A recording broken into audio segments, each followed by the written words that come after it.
अस्सलामु अलैकुम वरहमतुल्लाहि वबरकातुह। कुछ लोग ऐसे हैं कि वो लोग जैसे ही किसी को देखते हैं कि वो मज़ार के सामने झुक गया, मज़ार पर सजदा कर दिया या सजदे की तरह शक्ल बना लिया, तो एक ही चीज़ उनकी ज़बान से निकलती है, माज़अल्लाह ये काफ़िर हो गया, इसने शिरक कर दिया, ये मुशरिक है। और यही तोहमत, यही इल्ज़ाम ख़ास कर जो सुन्नी सहीहुल अक़ीदा हैं, जिन्हें बदअक़ीदों ने इनाद की बुनियाद पर, दुश्मनी की बुनियाद पर बरेलवी कहना शुरू कर दिया है, तो आप ये समझ लीजिए कि बरेलवी सुन्नी सहीहुल अक़ीदा हैं। तो उन पर ये इल्ज़ाम लगाते हैं कि ये मज़ारात पर सजदा करने की वजह से मुशरिक है, मज़ारात पर सजदा करने की वजह से काफिर है। तो क्या मज़ार पर सजदा करने से इंसान काफिर हो जाता है? क्या मज़ारात पर सजदा करना शिरक है? आज इसी टॉपिक पर आपसे हम बात करेंगे। सबसे पहली चीज़ आप ये समझ लीजिए कि सजदा जो होता है ना, वो दो तरीक़े का होता है। एक ताज़ीम का सजदा, तहियत का सजदा, और एक होता है इबादत का सजदा। इबादत का सजदा यानी बंदा ये नियत करता है कि मैं अपने रब को अल्लाह मानकर, माबूद मानकर उसकी बारगाह में अपनी पेशानी झुका रहा हूँ और उसकी इबादत की वो नियत करता, इसको इबादत का सजदा कहा जाता है। और एक सजदा ताज़ीम व तहियत का होता है, इसमें इबादत मकसूद नहीं है बल्कि इसमें ताज़ीम मकसूद है। अब आप सोचेंगे ये कौन सा नया सजदा आ गया? भाई कुरान में है इसका जिक्र, वइज़ क़ुलना लिल मलाइकति इसजुदू लि आदम फसजदू इल्ला इब्लीस। सूरह बकरा के इब्तिदाई आयतों में है कि याद कीजिए जब हमने हुक्म दिया फरिश्तों को कि आदम का सजदा करो, फसजदू इल्ला इब्लीस, सब ने सजदा किया सिवाय इब्लीस के। तो अब आप ज़रा बताएं कि ये कौन सा सजदा था जो फरिश्तों ने आदम को किया था?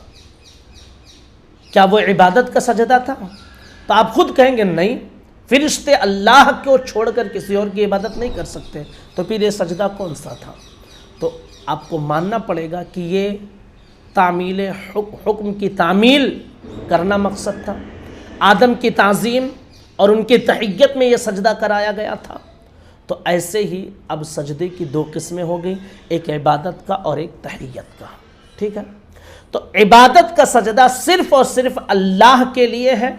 अगर किसी को भी, कोई बड़ा से बड़ा इंसान हो, छोटा से छोटा इंसान हो, या मखलूक में से कोई भी हो, अल्लाह को छोड़कर, जो खालिक हकीकी है, उसको छोड़कर मखलूक में से किसी को भी सजदा करना इबादत की नीयत से ये शिरक है, और फिर ऐसा इंसान मुशरिक कहलाएगा। और अगर इबादत की नीयत नहीं है, तहियत का सजदा किया जा रहा है, ताज़ीम का सजदा किया जा रहा है, तो ये भी शरीयत मुहम्मदी में हमारे यहाँ ये भी हराम है, यानी ताज़ीम का सजदा भी जायज़ नहीं है। लेकिन हराम काम ज़रूर है, लेकिन क्या हराम काम करने की वजह से आप किसी को मुशरिक कह देंगे, किसी को काफिर कह देंगे?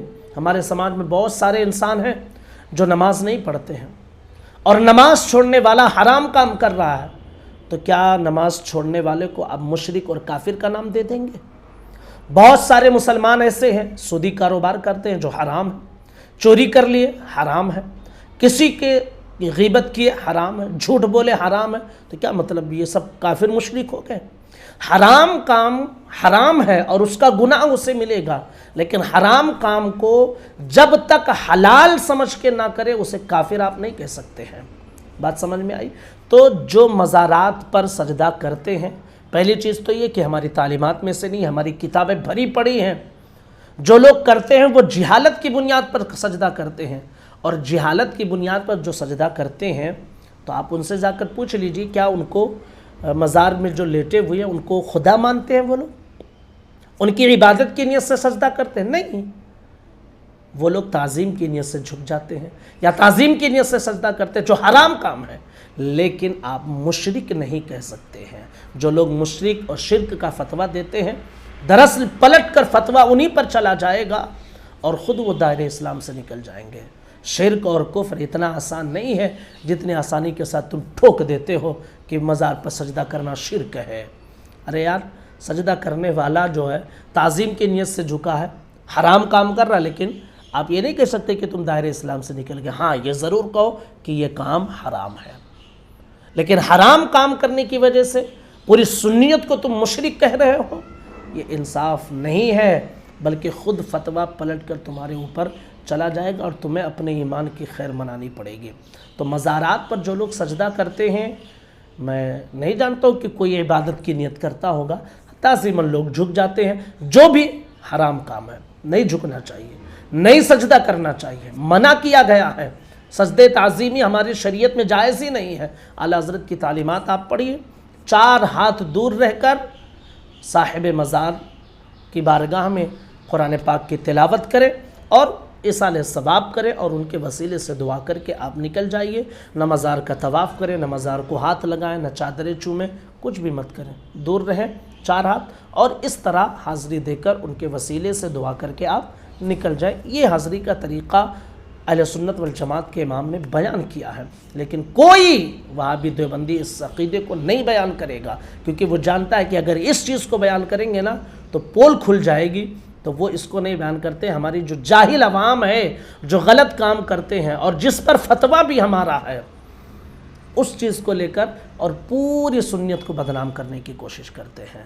یاد رکھ لیجئے کہ اہل سنت والجماعت یہ مذہب حق ہے، اور اہل سنت والجماعت دراصل اسی طریقے، اسی راستے پر ہے جو آقا نے طریقہ اور راستہ بتایا ہے، اور یہی اہل حق ہے، اور یہی اہل حق اہل جنت ہے۔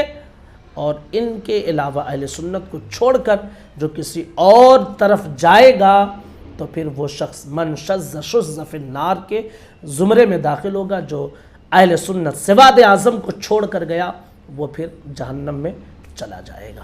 گزارش ہے کہ اس ویڈیو کو ضرور شیئر کریں۔ السلام علیکم ورحمۃ اللہ وبرکاتہ۔